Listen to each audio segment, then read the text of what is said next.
That is a rockin' heavy-duty multi-tool, HDMT in the foreground. Leatherman Supertool 300. I reviewed it here in the Nutnfancy project a long time ago. Absolutely love it. What a great heavy-duty multi-tool.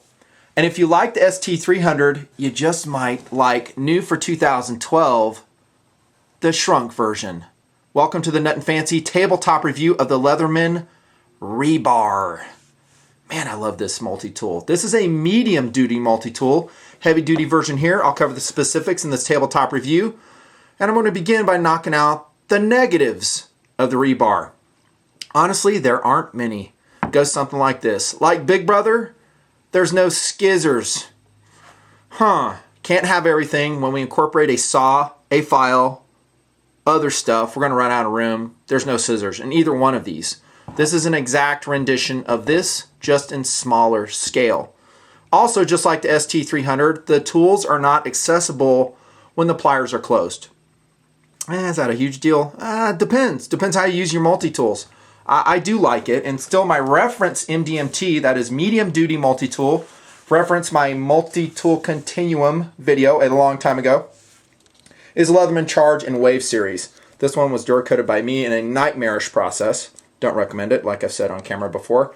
All these tool sets are accessible, the major tool sets, from the exterior, like that. Oh, rapid deployable. Love these. You don't have that with the rebar of the ST300. Let me see other negatives. Oh yeah, the knife blade. At this price point, which I think, talking to Leatherman at SHOT Show 2012, and by the way, was that not a fun booth review? Yeah, it was. And I raved about this. As soon as I saw it, I was like, winning. Yeah, the rebar, just outstanding. The downside on the blade is it's not going to be 154 cm at the price point, which is going to be $66 retail, from what I was told, subject to change. At this price point, you're going to get 420 high carbon. Honestly, that's what you're getting with a lot of the Leatherman tools, especially the Wave series. It costs money for the upper end steels. You're going to push near the $85 to $100 price point in current offerings. That's it. Let's crack it open. Again, it's going to look very familiar if you're an ST300 owner, maybe an ST200 going back a bit. This tool set is identical. It's just smaller. Speaking of smaller, how about the weight? 6.8 ounces. Rockin'. That's the same weight as a Blast. By the way, a Leatherman Blast. I also reviewed that.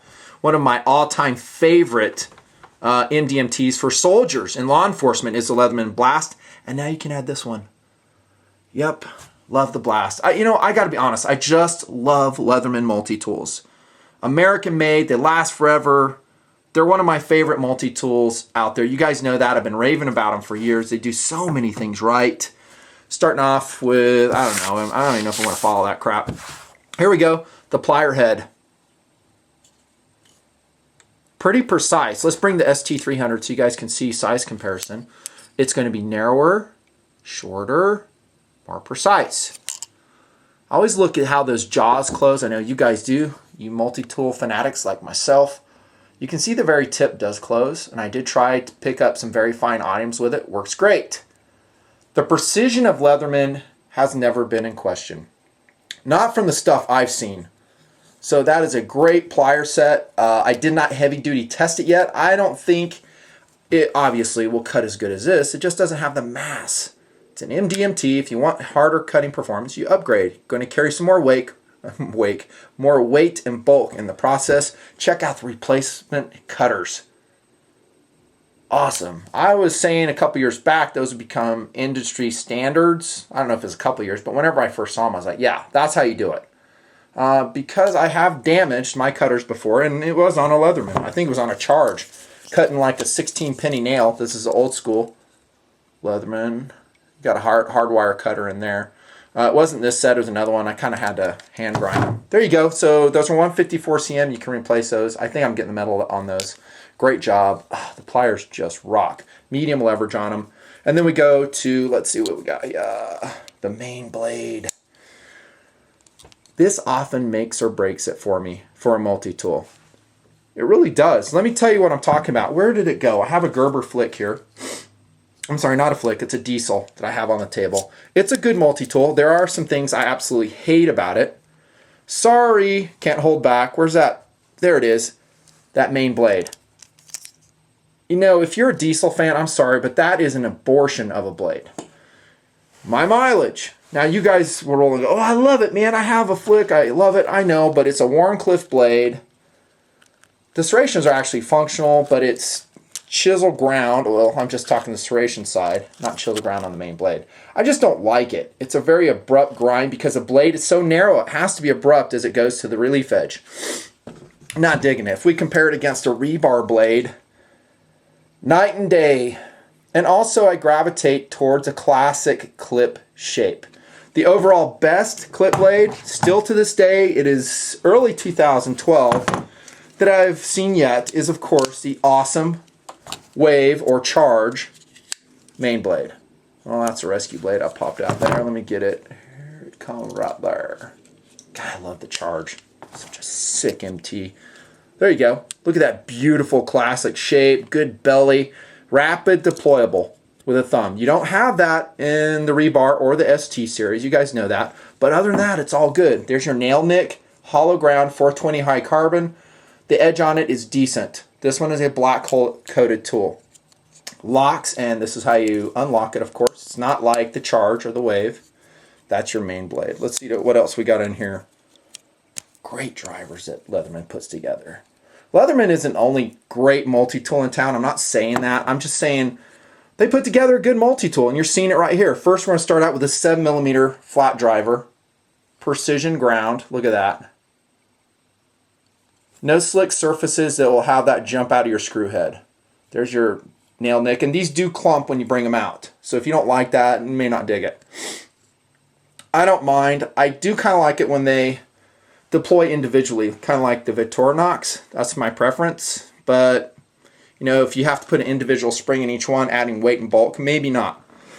Punch all right there in the rebar. Love that. And you have a place to put thread in there if you need to sew with it. Nice and sharp, very capable, excellent. Then comes a 3mm driver. Do you notice anything about that compared to some other versions that I've talked about on tabletop? Dudes, it's been a while since I've reviewed a multi-tool, hasn't it? I love multi-tools. Do more, Nutnfancy. I will. Again, I want to pick on, let's see. It's hard for me to get this out. I'm doing the diesel off camera here. I'll just show you as I'm trying to deploy this. It's just difficult. There we go. Okay, so there's a driver in the diesel. And again, this is a little bit of different. This is a rapid deployable MT, supposedly. By the way, that new Leatherman, stay tuned, is going to blow this one out of the water. Okay, so you kind of see there's their flat driver. And I'm going to bust a nail bringing this out. There we go. Okay, it's there. It's relatively, actually it is a precision grind. You've seen I've been using it a little bit. Look at the difference in length. That's my point. That the Leathermans are kind of known for more reach in the driver sets. Love it. Each of these, of course, is locking. That's one side of the tool set. And then there's a lanyard ring. I didn't show you that.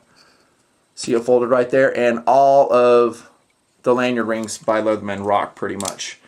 I didn't show you, of course, this. Here's your file. Excellent. Excellent.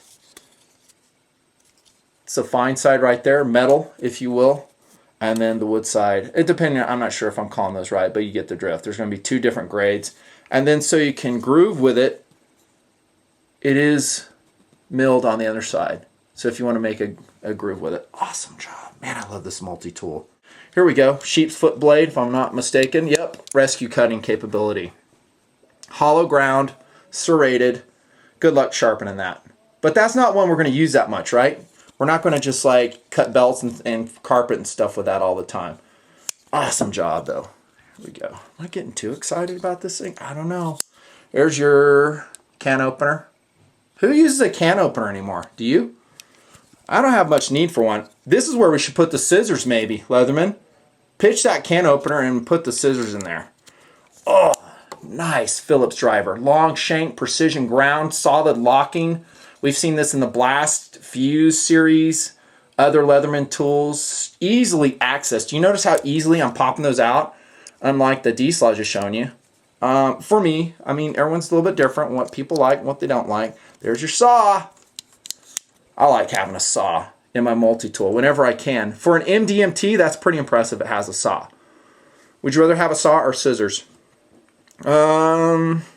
Probably scissors for me, the way I use my multi-tools, but some guys are different.